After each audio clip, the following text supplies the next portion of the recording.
Well, baby, I'm on it with a bottle of wine and an old dirt road, and you're ready to go if you want to. Hey, thanks everybody for joining us today. Oklahoma's Best podcast. Today we are with Christopher Kochendorfer. He's with Kochendorfer Brewing Company. Chris, thanks for joining us. Appreciate it. Thanks Hey, for Chris, reaching out. give us a little background on you. Talk a little bit about where you grew up, a little bit about your family and your career. Absolutely. I'm born and raised in the Tulsa, Oklahoma area. I went to a school called Glenpool right outside of Tulsa. Um, after high school, I went to the University of Oklahoma, and that's where I met my wife, and stayed in the Oklahoma City area until I opened up our brewery down in Duncan, Oklahoma, where my wife is from. So currently back in the Oklahoma City, Edmond area. I've got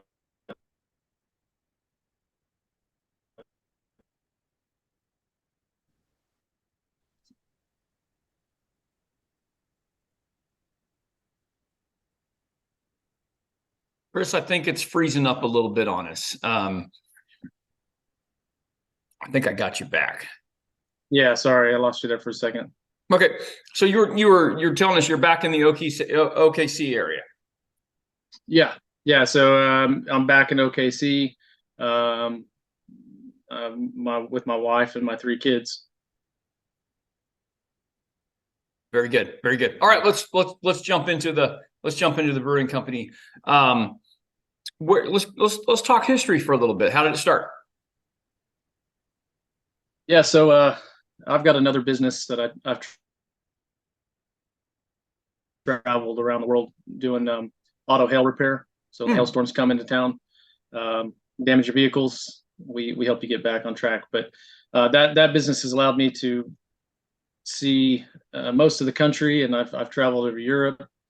And one of the things that I really liked to do while I was traveling was try local beers. That led me into starting to get in, dabble into home brewing back in 2010, and realized it was something that I really liked to do. I like the craft and being creative and making something that other people could enjoy.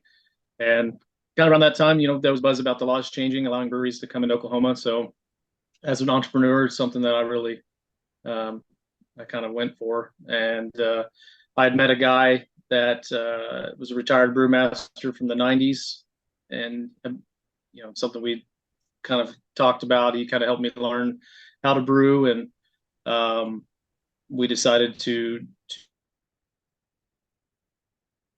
do the brewery. We started planning that back in 2015. It took quite a few years to get it going.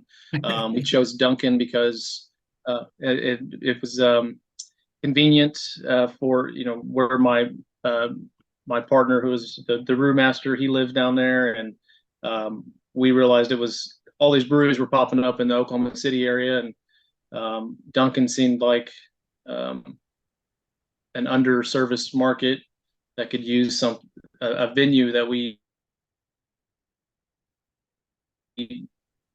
saw that could capitalize on and help out the community there. So back in 2019, we finally got it open. It was a long road. We built our building. We're sitting on 6 acres, and of course COVID happened.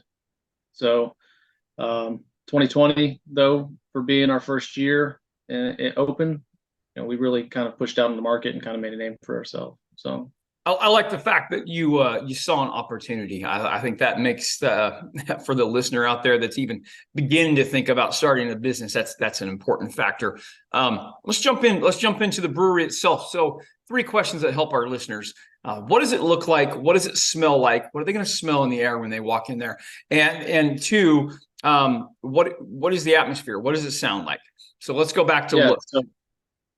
So like I said, we're on 6 acres. So one of the overall vibes that we really wanted was to feel like you're escaping from the city, or just kind of not just the city, just in general. You could go out there and there's nothing else. You just have the brewery. You have our outdoor space. It's wooded. We keep adding extra things to it.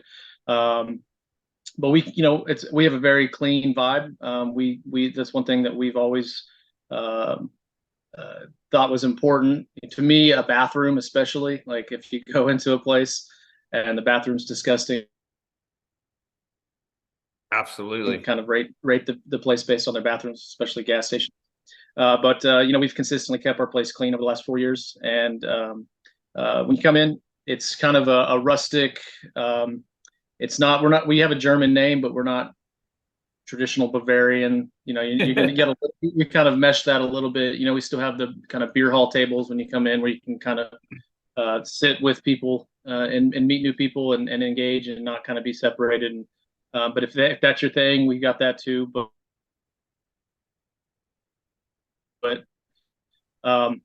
we have a nice wooden bar on the inside. We chose a sycamore slab from a sawmill out in Guthrie. That's our bar top, and yeah, it's pretty neat. We used a friend of ours. He sealed it and so stained it so it's the live edge.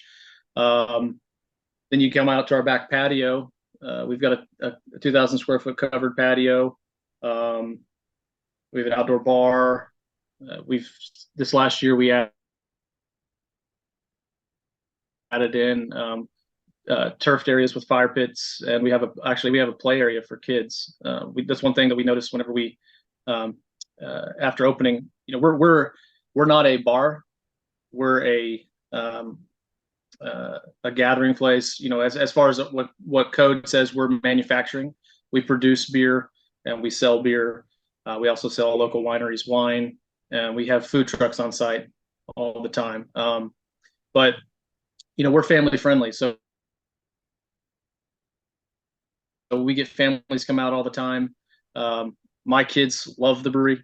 That's where they want to go. They're young. They've grown up with us doing this, so they've got to see it from construction to where it is now. And when we come in, that's the first place we got to stop off. They go straight to our play set, and before we had the play set, we noticed that, with 6 acres, kids can be kids and they run around, and it gets kind of hectic, and it's kind of, you got to watch them. But we built this area off to the side that's fenced in, that now with a play set and so swings and monkey bars and all that, and a slide, and so they've congregated over there. Then we have our areas out under the trees that's turfed with fire pits. We've got 3 fire pits out there. We used to have tetherball, which was pretty fun, but kids kind of rode that tetherball like Miley Cyrus, so destroyed that. So we had to take that out. I can't keep nice things, but yeah, we've got a walking trail. Oh wow. Yeah, so as we got other plans. My next plan is to put a kitchen in and start doing full menu food. Sure. We do have our own food truck, but we also have other food trucks that come in every day that we're open. So overall, just a very chill vibe. We close at midnight because we felt like that was a kind of getting to the point. We don't want things to get out of control or crazy. You come out, hang out, have a good time, and that seems like a reasonable time for everybody to get back home safely. Your thought process in this venture, your creativity, your observation skills are incredible. It sounds like. Where did the concept from this come from for you? Like, were you younger and just always wanted to do it, or one day it just hit you? Well, I wish I could take all of the credit, but my wife has been pretty good. She's we bounce everything off each other, and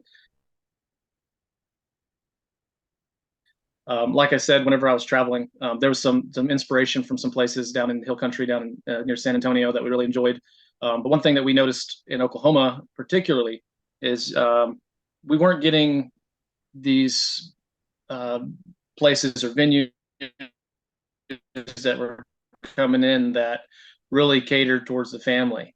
And and I mean that by, like, this place we went into, San Antonio, my wife and I, we were staying on the road, and we we're trying to find a place to Yeah. eat. We had our young daughter, and we found a place we could go and have a beer. And there was a big play set right off the back of their restaurant patio, and kids were just playing while parents were sitting there and having a beer and just kind of relaxing, but you're still keeping an eye on them. And so and then my time in Europe, they're very it's a lot in the United States, we like our space, and we're very discontable, and somebody that you don't know may come and sit next to you, or it just seems very communal. And that's kind of the vibe that we wanted. And like I said, basically from my travels and being on the road, and seeing what we felt like Oklahoma needed a place like what we wanted to, what we put in. And it does seem like they're starting to get more Sure. places like that. There's some really, and I mean, they kind of hit that same kind of vibe where it's meant to be a gathering place, I guess. And I think they actually have a place called that. But yeah. No, that's perfect. That makes a lot of sense. What is the best way for people to find out more about the brewery? Or you spend more time updating your website, or do you spend more time communicating on social media? Social media. We've got a really good presence on social media. We have our website, but I would say the best place is to follow us on social media. Come out to the brewery. I know it's kind of a drive for some people. We're down in southwestern Oklahoma, but it's a day trip. I mean, there's other things to do down here, so you can stop by the brewery, have a beer, and hang out, play cornhole, and let the kids play and run around, or just and just come hang out by the fire pits. We have live music. We do live music. We are going to be building another stage friendly to our artists. We didn't really, when we first did it, we didn't know. I mean, we thought we'd have music, but we get hit up all the time now. And so when we first did it, we built a stage just kind of thinking we'd have acoustic player playing in the tap room or whatever. But we now, from time to time, we'll have some full bands come out. So we do bingo nights and other things like that too. So really trying and on top of that, we partner a lot with the local nonprofits. The Humane Society, they come out and do things, fundraisers and stuff out at the brewery. So very good, very good. Chris, thanks for being on with us today. I appreciate it. Well, baby,